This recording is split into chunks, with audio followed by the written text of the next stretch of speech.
So in this video, I'm going to talk about one of the types of supernova remnants that we're going to discuss in the course.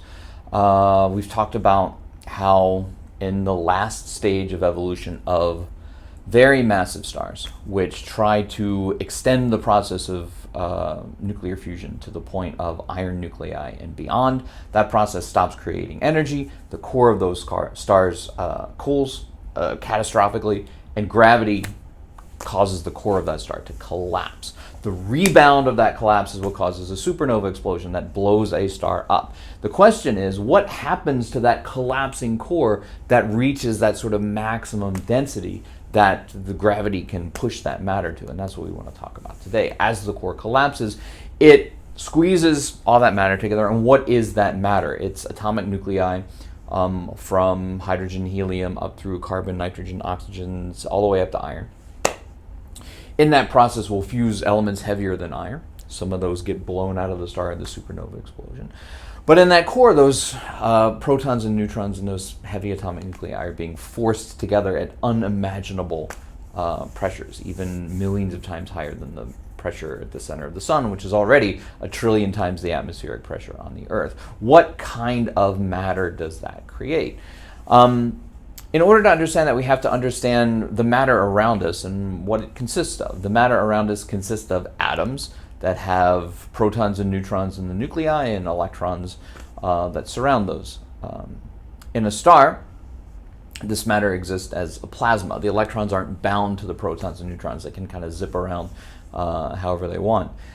In you or me or the Earth, the electrons are bound to these atoms, and every electron, quote-unquote, orbits or moves around the atomic nucleus.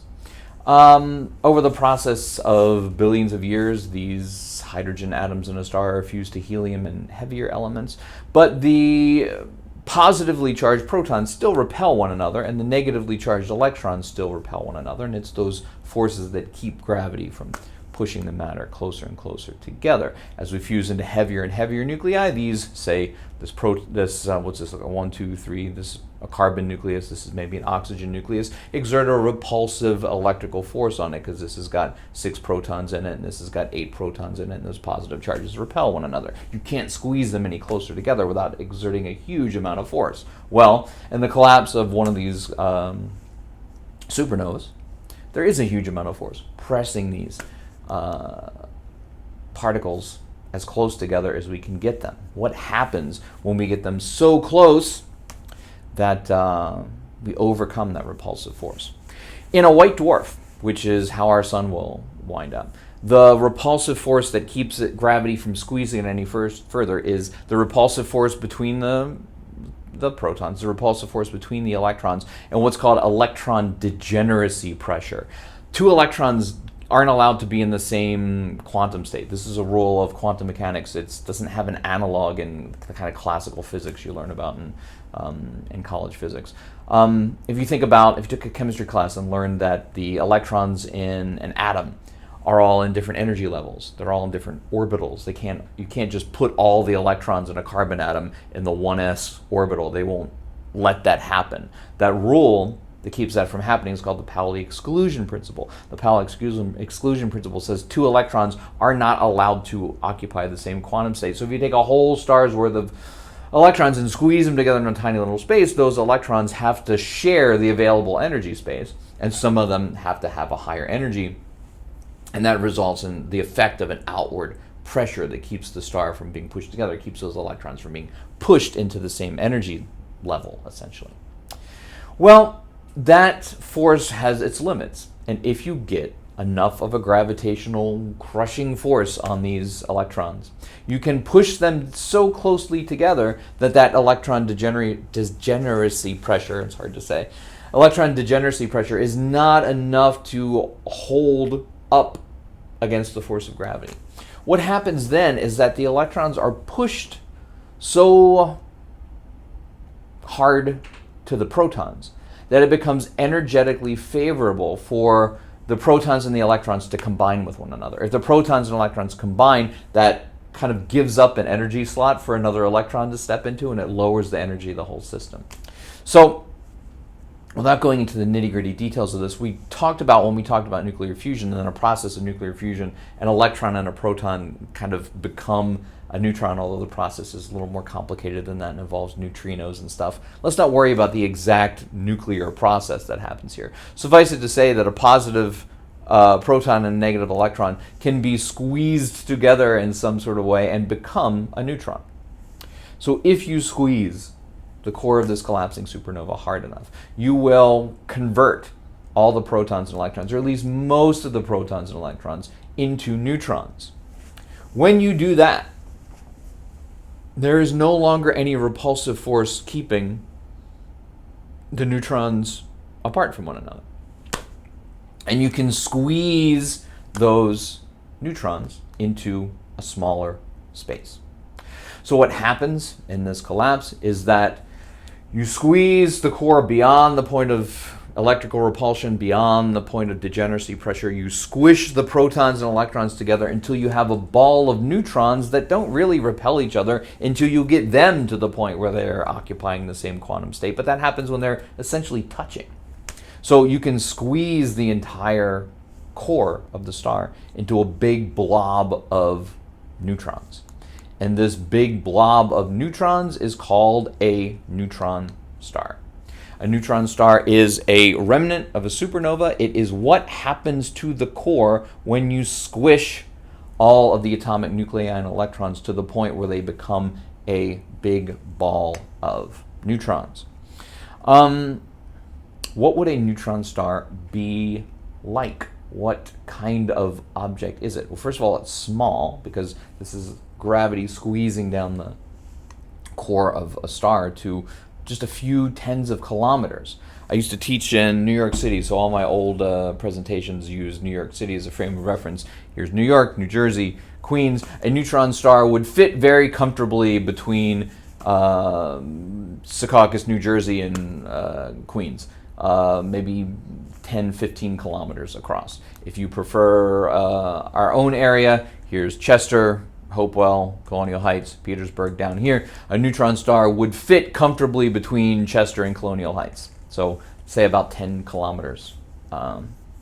That's compared to 100,000 kilometers, which is the size of the star originally. But it still weighs as much as a star. You're talking about putting a star's worth of mass, okay, more than 1,000,000 times more than the mass of the Earth, the entire Earth, and squeezing that much matter into the Tri-Cities area of Chester, Hopewell, Colonial Heights.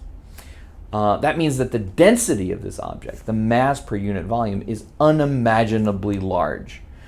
In ordinary matter, the stuff that you and I are made out of, the stuff that the Earth is made of, even the stuff that the sun is a plasma, but in ordinary atomic matter, there's space between the nucleus and the electrons. And again, remember, these diagrams are not pictures of atoms, they are subway maps of atoms. They just show you what the parts are and where they're located. They're not to scale, they're not colored, the electrons don't really move in a circle, okay?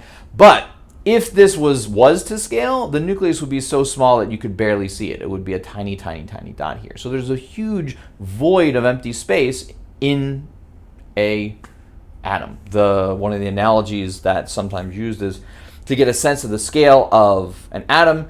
If you imagine a football stadium and you take a ping pong ball and you stand on the 50-yard line with that ping pong ball, that's like the nucleus. And the seats where the crowd is like the electron cloud. So that huge space of all the 50 yards in either direction of the football field is the empty space inside of an atom. And then there's more empty space between one atom and the next atom. So the matter that you are made out of is mostly empty space. If, though, we take those electrons and those nuclei and squish them together to the point where there's no more positively charged protons and there's no more negatively charged electrons, that means we can squeeze those neutrons very, very close together. In the matter that makes up a neutron star, there is very little empty space between the neutrons. In fact, they can be squished together to the point where they form almost a crystalline structure with almost no gaps in between the neutrons. Since ordinary matter has lots of empty space and neutron star matter has almost no empty space, the density of neutron star matter is unimaginably large. And you hear astronomy textbooks try to come up with analogies for this. Oh, a neutron star is so dense that a teaspoonful of it would weigh as much as an aircraft carrier. Or a neutron star is so dense that an ice cream scoop of it would weigh as much as the Empire State Building. Whatever analogy you prefer, they are all just ways. Like, I don't know how much the Empire State Building weighs. That's not really an analogy I can wrap my head around. What I saw today was a matchbox sized piece of neutron star matter would weigh as much as a cube of Earth 0.8 miles in every direction. So again, do I know how much 0.8 miles of dirt weighs? No, I don't know how much that weighs, but it's a lot. So the density of neutron star matter is way, way bigger than the density of anything we encounter on the Earth or in our sun or in our solar system. It is a star's worth of mass squeezed into a few kilometers of space. Do we know that these things are real? Like, where does this idea come from? Mostly it comes from thinking about what should happen as a star collapses to the core. These are mathematical models based on our understanding of matter. Are these things really real? And what would we be looking for? That is a separate question. What would these things be like? Would they give off light like a star? Probably not much light. We probably wouldn't be able to see them in the visible light just by looking at them. What would some of their properties be? Well, they're massive and they're small. Because they're small, they're going to have a really low luminosity, which would make them hard to see if they were just sitting there just being neutron stars. They're hot because, remember, they're the leftover core of a star. But they wouldn't be very luminous because they're so small. But they would do some interesting things, and one of those interesting things is that they will spin very fast. And the reason they will spin very fast is that stars spin. Our sun rotates once every 30 days, or 28, 29, 30 days. It's not solid, so it doesn't all spin at the same speed, but every 28, 29, 30 days, our sun rotates on its axis. This was discovered by Galileo way back in 1609 with his little telescope. If we take that spinning star that is spinning slowly and have it collapse into something that's only 10, 15, 20 kilometers across, it will spin faster. And this is the same phenomenon that this seat I'm on is not very spinny right now, but if you sit on a chair and you spin around and you pull your arms in, you spin faster due to a law of physics called the law of conservation of momentum. This is what an ice skater does. When an ice skater goes into a spin and then they pull their arms in, they rotate faster because there's a quantity called angular momentum, which is the product of your angular velocity, how fast you're spinning, and your distribution of mass, something called your moment of inertia. When you pull your arms in, you decrease your moment of inertia by bringing your mass close to the axis of rotation. By decreasing that, something else has to increase in order for this quantity called angular momentum to remain the same.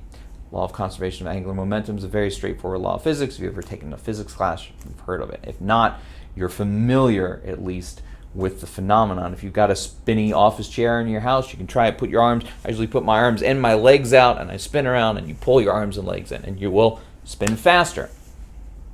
If you do a quick calculation, and you put in the rate of rotation of the sun and the radius of the sun, and you calculate how much faster will the sun spin if you were to squish it down to 10 or 20 kilometers, the answer you get is it will spin at hundreds or even thousands of times a second. So if we take a star's core and collapse it to a few kilometers, and that star is spinning, that core should be spinning really fast. 10 times a second, 100 times a second, maybe even 1,000 times a second. So what we're looking for when we're looking for neutron stars is something spinning really fast. The other thing that we might find is a magnetic field. The details of the neutron star's magnetic field is actually pretty complicated, and we don't entirely understand it right now. I checked your book today just to see, like, how does your book explain the neutron star's magnetic field? And basically what it says is, look, stars have a magnetic field, and if the star collapses, it still has to have a magnetic field, but that magnetic field, that energy, is squeezed into a smaller area, and the energy is conserved. So you've got the same amount of kind of magnetic energy and magnetic flux in a smaller object, and the size of that magnetic field at the surface of the neutron star will be much, much bigger. So here you've got this thing spinning thousands of times, or hundreds or even thousands of times a second, with a huge magnetic field. What are some things that we expect from a large magnetic field? Well, if we think about our Earth, one of the things that a magnetic field does is it guides or constrains the motion of electrically charged particles. If I send a beam of electrically charged particles to a magnetic field, those charged particles will sort of ride along the magnetic field. For example, our Earth has a magnetic field. That's why a compass works. That's right, why a compass points to the North Pole of the Earth. There is a stream of electrically charged particles coming at the Earth from the sun called the solar wind. The Earth's magnetic field actually deflects particles, charged particles, mostly electrons, from the solar wind along those magnetic field lines, and they wind up hitting the Earth. Not everywhere, but they wind up hitting the Earth mostly at the North Pole and the South Pole. What do those electrons do when they hit the Earth's North Pole or the North-South Pole? They crash into the atmosphere and they give up their energy into the atoms and molecules that make up the air. What do the atoms and molecules that make up the air do when they get hit with these electrons with all this energy from the solar wind? They glow. And this process is what causes the northern lights and the southern lights, the aurora borealis and the aurora australis on the Earth, is electrically charged particles from the sun riding the Earth's magnetic field lines and hitting the North Pole, riding the Earth's magnetic field lines and hitting the South Pole. So magnetic fields can constrain the paths of electrically charged particles. In a neutron star, it's mostly neutrons, about 95% neutrons, but there are also protons and electrons in there left over that didn't get squished together.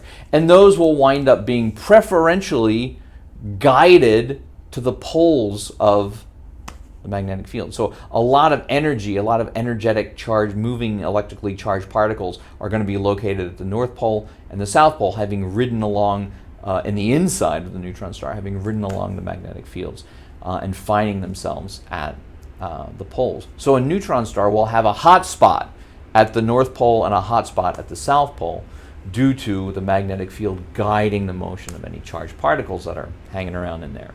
Well, if the neutron star is just sitting, spinning with its axis straight up and down, that will just cause more energy to be given out from the North Pole and South Pole than is given out along the equator.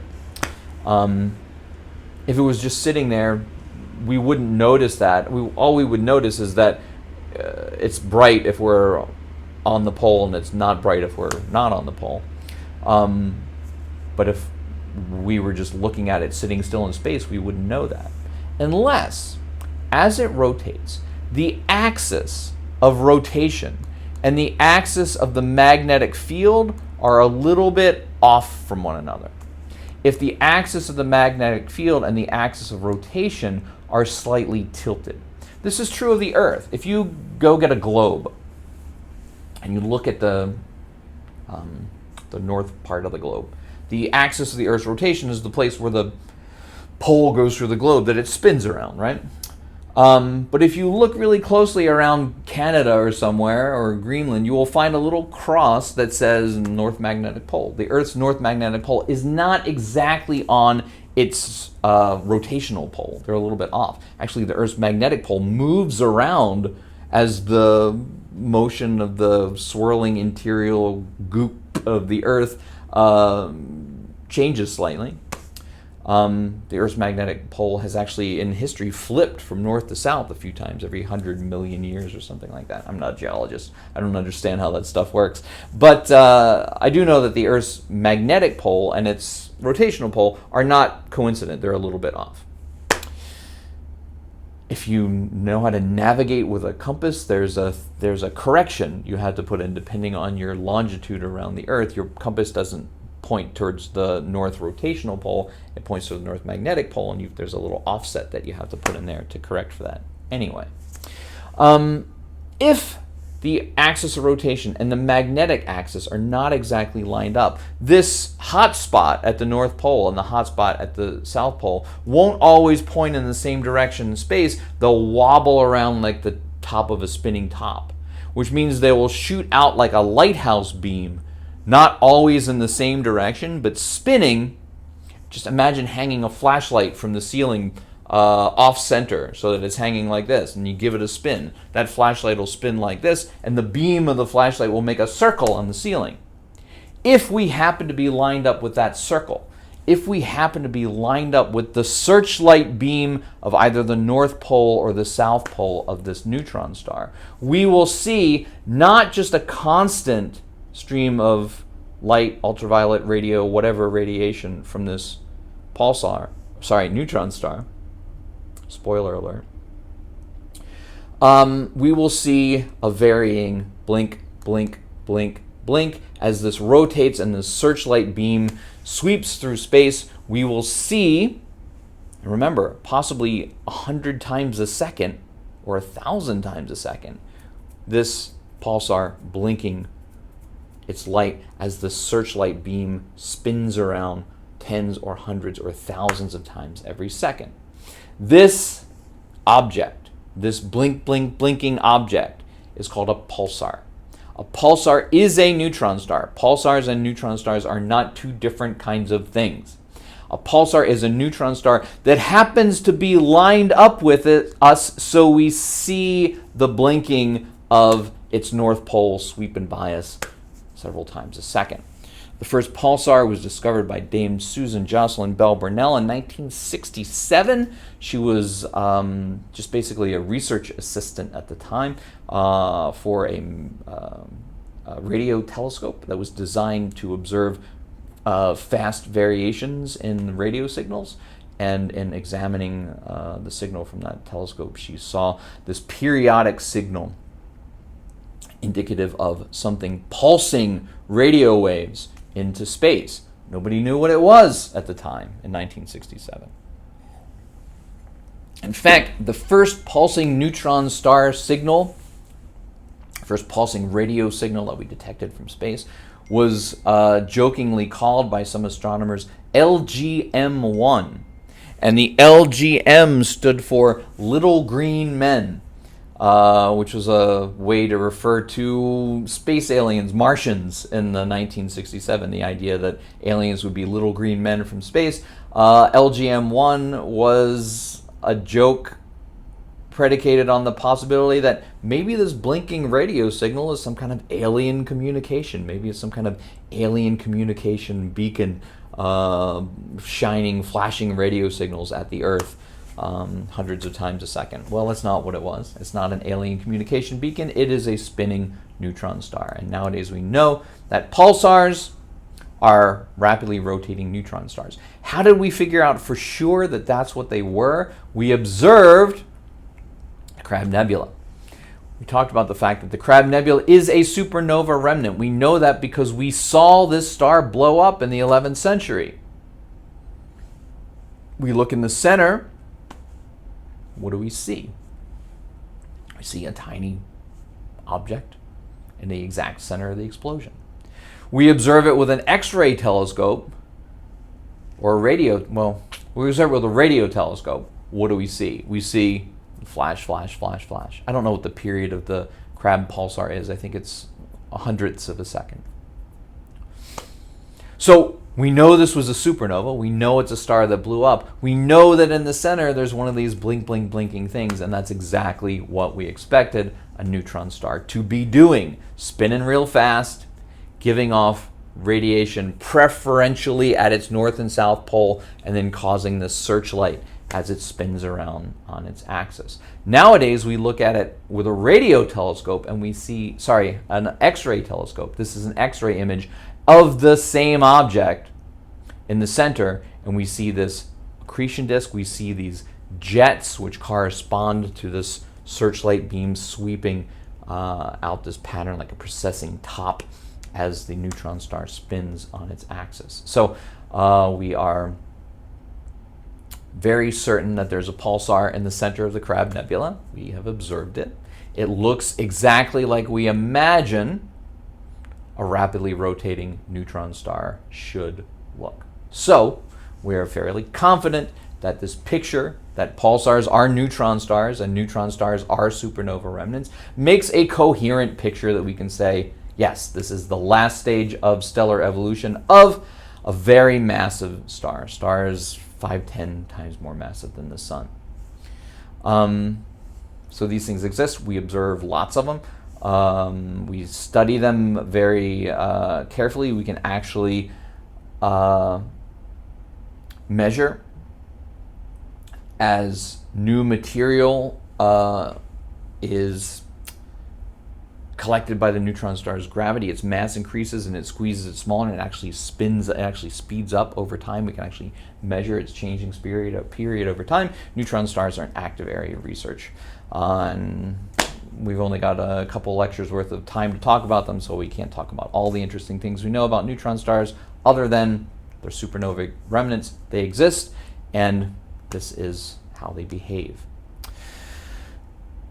Okay, so we said that.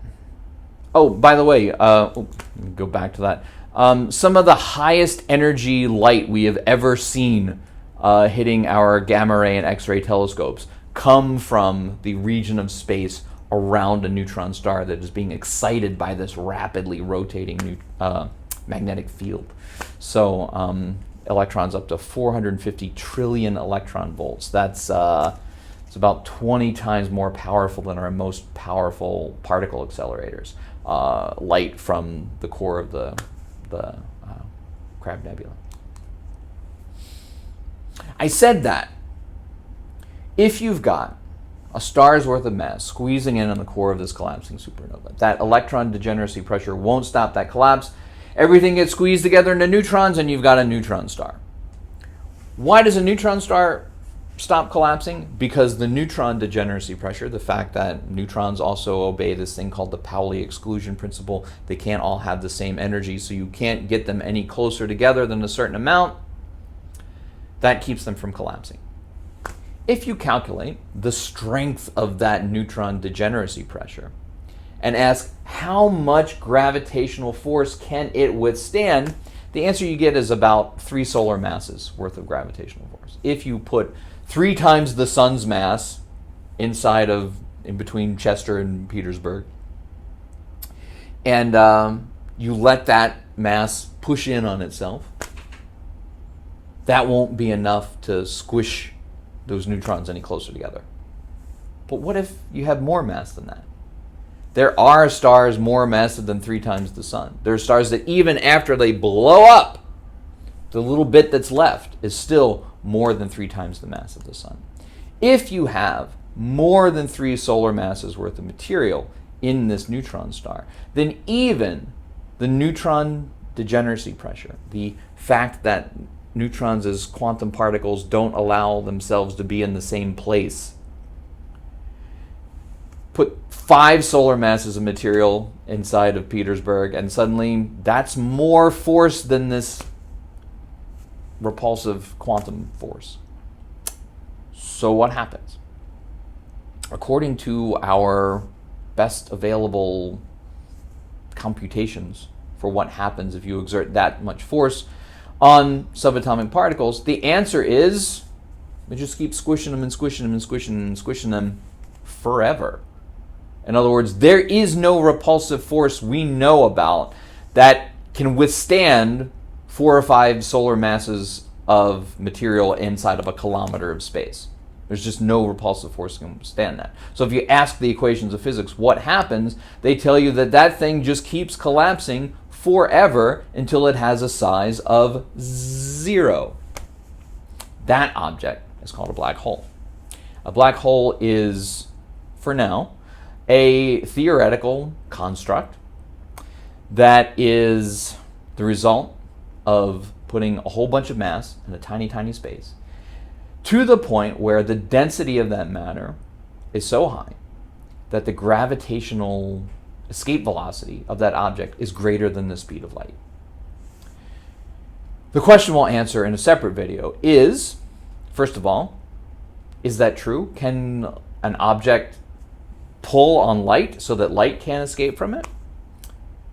Yes, that's true. Spoiler alert again. Second of all, are we sure that an object like a black hole can really exist in theory? And second, are we sure that an object like a black hole can really exist for real in the real universe?